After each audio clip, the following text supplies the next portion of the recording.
kind of muscles you have? No. Bro, what kind of patterns you have? Or is it just aesthetics? Hello, welcome back to training every single day. Now today, I felt pretty fresh, and I probably could have gone a little bit more intense, but I still had a lot of good work done today. Training the legs. At least I got some training the legs done. I think I could have done more. I'm probably gonna do some more tomorrow. Training the legs, training the mobility in the upper body and the spine. All that's really great. So I started off this morning doing kind of the Ido Portal, developing legs routine, progressing the complexity, doing more flows in between movements, and just being more improvisational, creating new patterns, breaking old patterns, whatever it is, getting outside, just using the body to its good capabilities.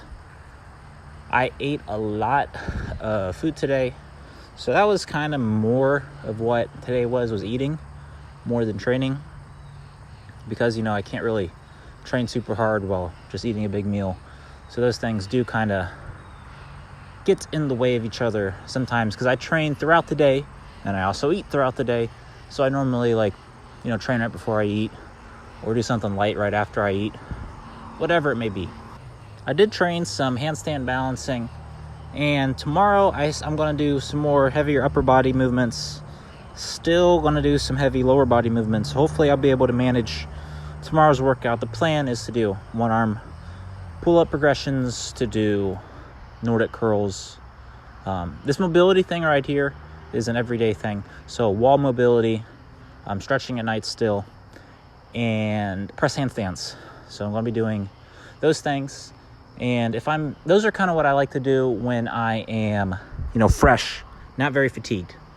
I'm resting the knees, so no backflips, no round-offs, no tumbling or acrobatics for a little bit of time. And when I'm super fatigued, I often will work, walking techniques, spinal movements, hanging, and juggling, hand-eye coordination, reaction type things, creative type movements.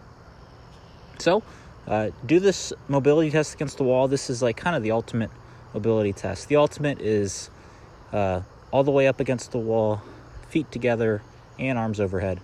I'm still building. This is what I ate today. I made a big thing of spaghetti in the morning and ate that along with some fruit. And then here I'm doing the Nordic curl.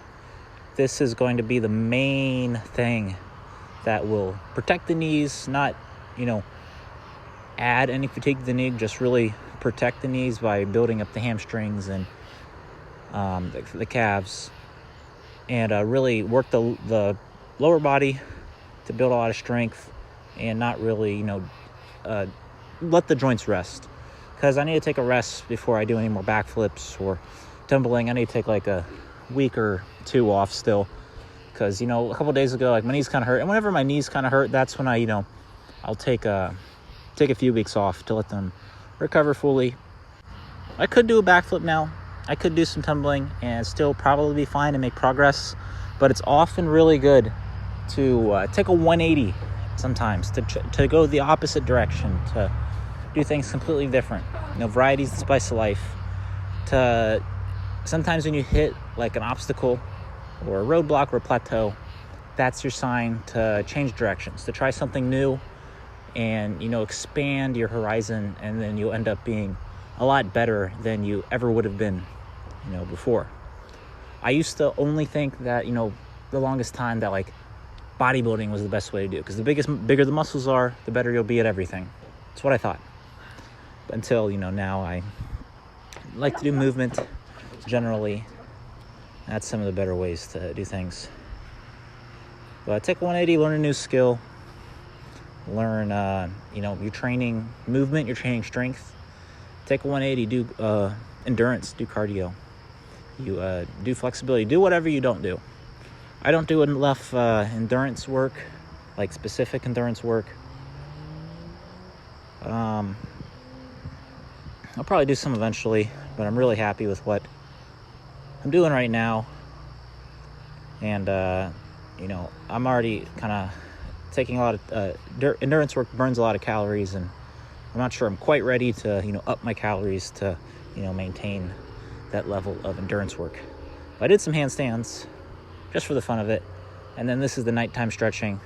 Leave a like, leave a comment, subscribe, and follow my Instagram for nighttime stretching. And if you don't do any of that, you gotta leave a super like. I call that a win-win. So this is one of the more favorite movements that I've been doing for the middle splits. I'm pretty much done training flexibility in the middle splits, so I'm just going to train strength, mobility for the splits like I'm doing right here,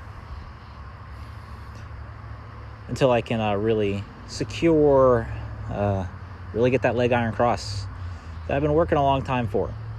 But it'll come slowly but surely. But don't call me Shirley. I got here. I also did some squat mobility against the wall, really to lock it in. Moving the spine a lot off camera, working the walking technique off camera. I think I've kind of understood the new technique that I've been trying out, and want to progress the walking. Not only in like the functional, like what's the best kind of walk for practicality, but also some of the least practical walking, just to build up some of the lower body and challenge the patterns of movement, get out of pattern, and see what I can learn. I'm always trying to, open up the lower back, loosen up the spine, and the kind of like right above the pelvis, like the lower spine. I feel that's kind of the last level of anything, because that's like where all your power comes from, your lower spine, lower back. So that's mainly what I try to work and open up. But, I need to do everything else around it. Like I need to do my upper body first before I can feel like I can get the lower spine done. Anyways, that's all the training I did for today. Have an intense day tomorrow. Take care of yourself and take care of others.